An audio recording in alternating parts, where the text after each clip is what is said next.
Hello and welcome. We are four students from Dr. Kammel's Computer Science 445 class, which is all about computer security. For our semester-long research project, we decided to look into phishing and phishing more specifically on college campuses. So we hope to educate you and help you watch out for some future phishing scams. I'm Rita Adamjudge. I am Srishti Chapagain. I'm Emily Davis. And I'm Annika Pratt. Phishing is a type of online scam where the scammer impersonates a trusted individual or company, typically through text message or email, to gain personal information such as usernames, passwords, credit card details, or other confidential information. Hacking and phishing are the terms that are often used interchangeably. While both are the ways to obtain personal information from the target, the difference lies in the methods to steal that information.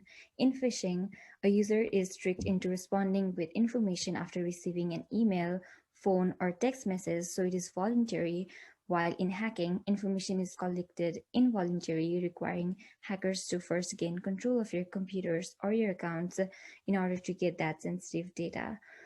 Phishing is not very difficult since it is just making a forced email or website that appears to be official to fool the victim, while hacking is more into getting the information using brute force or more sophisticated methods.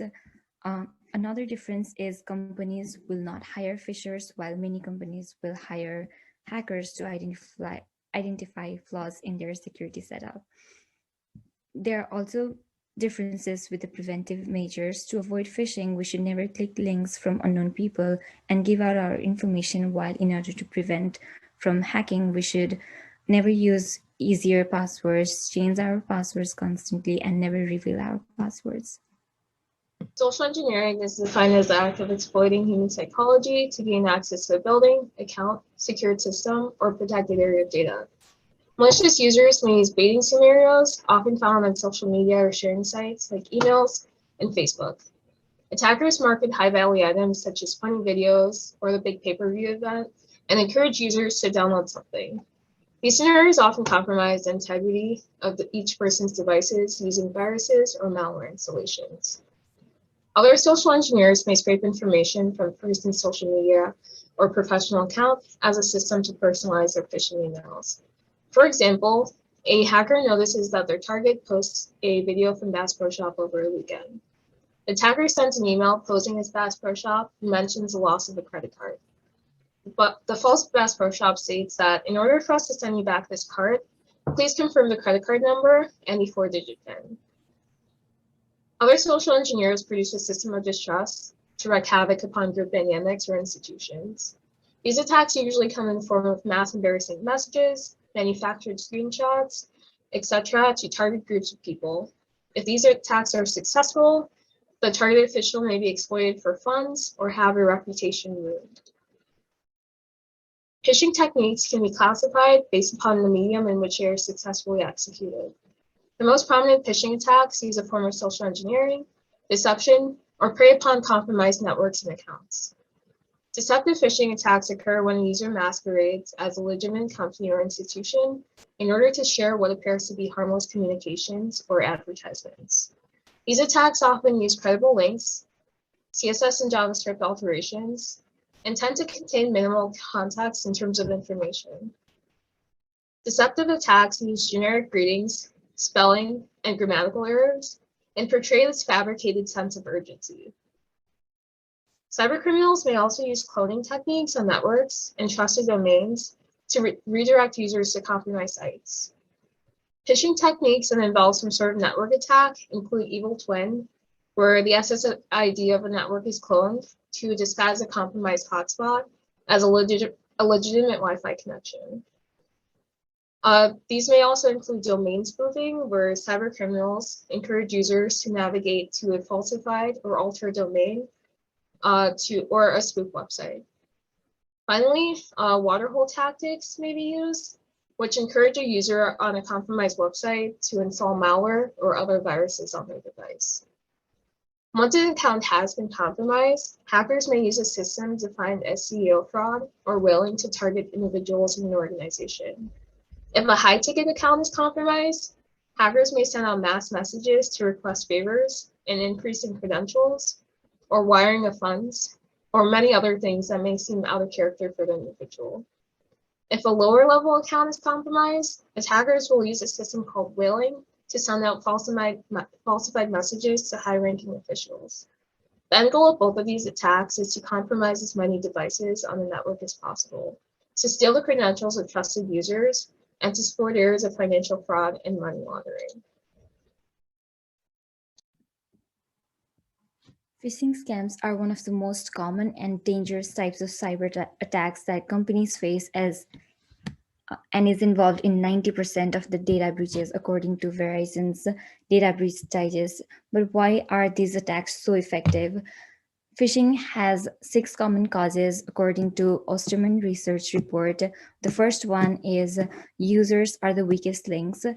52% of the user receive trainings, but no more than twice per year, and 6% have never received any security awareness training. Even though many of us believe we will not be into some sort of scam, but when we receive one, it's very easy to fall as a victim. The second reason is organizations are not doing enough to keep employees safe from phishing scams. Many businesses lack sufficient backup procedures in event of a ransomware attack.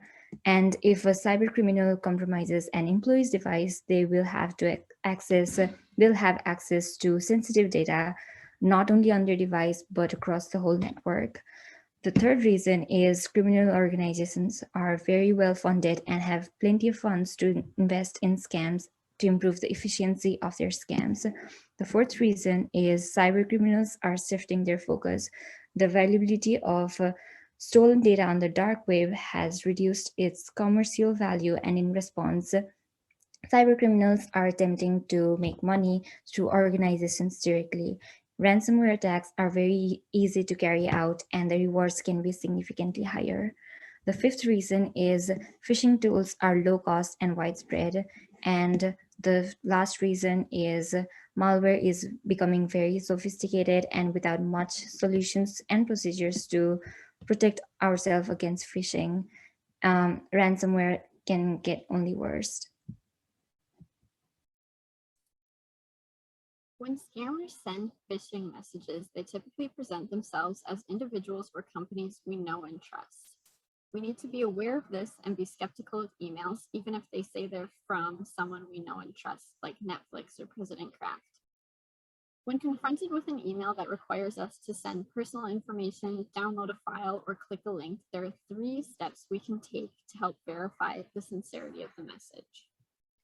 First, we can look at the username and domain name. Any typos in the domain name is a clear indicator of a phishing attempt. For example, if you get an email that's sent from customer reviews at Amazon.com and they have an M instead of an N, it's a typo, and it obviously isn't a valid Amazon address.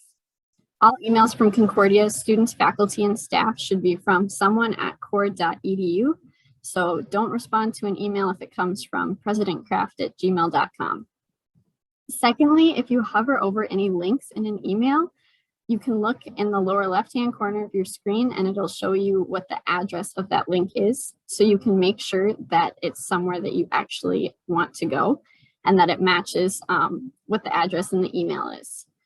Third, look for generic greetings. A lot of scammers use greetings like "Dear valued customer" or "Hello" to hit a lot of people at once. But if a company truly needs information from you, they'll know what your name is and use it in their email.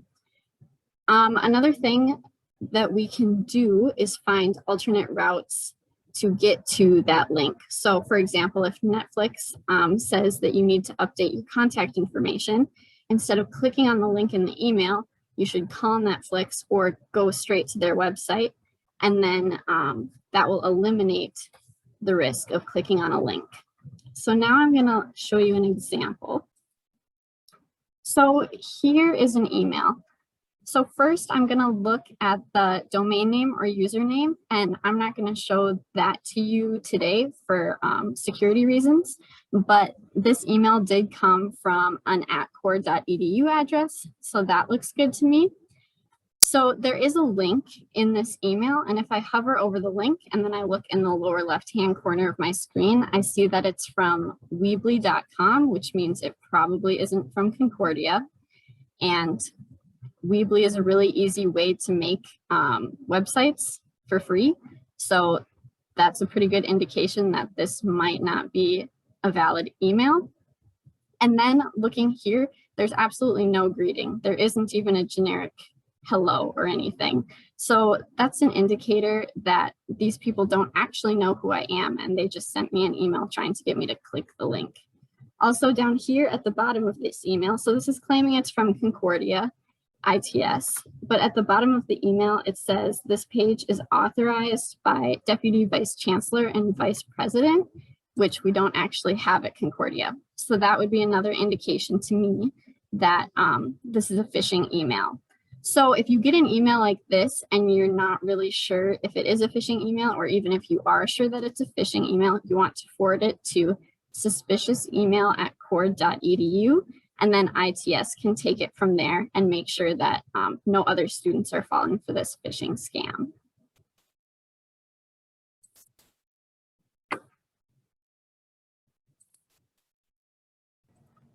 So at some point, someone is going to fall victim to a phishing scam. Hopefully it's not you, but we thought we would tell you what happens after a phishing scam. Phishing protection, first of all, is very costly because a lot of the protection that goes into phishing is email scanners, and those need to be calibrated just right so that they flag the real phishing emails, but not emails that sort of look like phishing that are actually perfectly legitimate. So installing that system and getting that system set up can be very costly and time consuming. And it doesn't even work all the time because the most effective way to prevent phishing is user education and user vigilance. So it's not really a good situation for companies and users. So what happens if you get phished? Oftentimes user information is compromised. So if we take Rita's example from earlier with Bass Pro Shop, the person who was phished gave their credit card information to this phisher. That's a big deal because then you have to get a new credit card and deal with all of that. Same for usernames, passwords, email, other sorts of information can be compromised by a phishing attack. And some of that data can be held hostage, which can get very pricey for the organization or the individual when they have to pay ransom for their information. And if a business has a phishing attack, so this Bass Pro Shop example has a phishing attack, they can lose their reputation because people will then be afraid to click on any email from Bass Pro Shop, even if it's legitimate. And so reputations can be ruined, and the company can lose users, making it very difficult to recover financially from a phishing attack. So there are very real consequences to phishing attacks.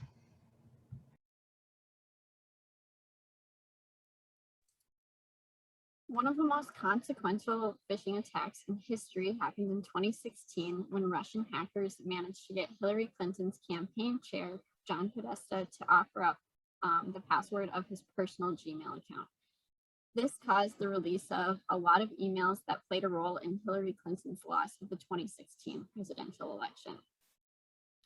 An example from on campus was when several faculty got emails from President Kraft asking if they were available to help him that morning. And if they replied to that email saying they did have time to help him, he asked them to go buy a Visa gift card, send him the gift card information, and then he would refund them. And this would be a gift for someone. So this came from presidentkraft@gmail.com. So that was a pretty good giveaway that it wasn't actually from President Kraft. So hopefully faculty looked and they noticed that. But if they did buy those Visa gift cards and send the information, they were just going to be out however much money that was. Another phishing attempt at Facebook and Google was when Remus Oskus and his conspirators forged an email that appeared to be sent by the real employees, and they targeted employees at Facebook and Google who regularly conducted multi-million-dollar transactions, who actually responded by depositing more than $100 million to the fake company's bank account for 2 years between 2013 and 2015.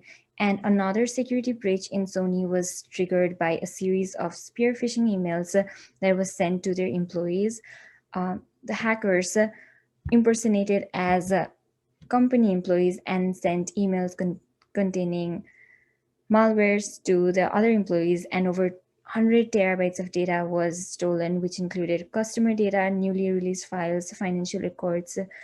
This phishing attack cost Sony more than $100 million in total.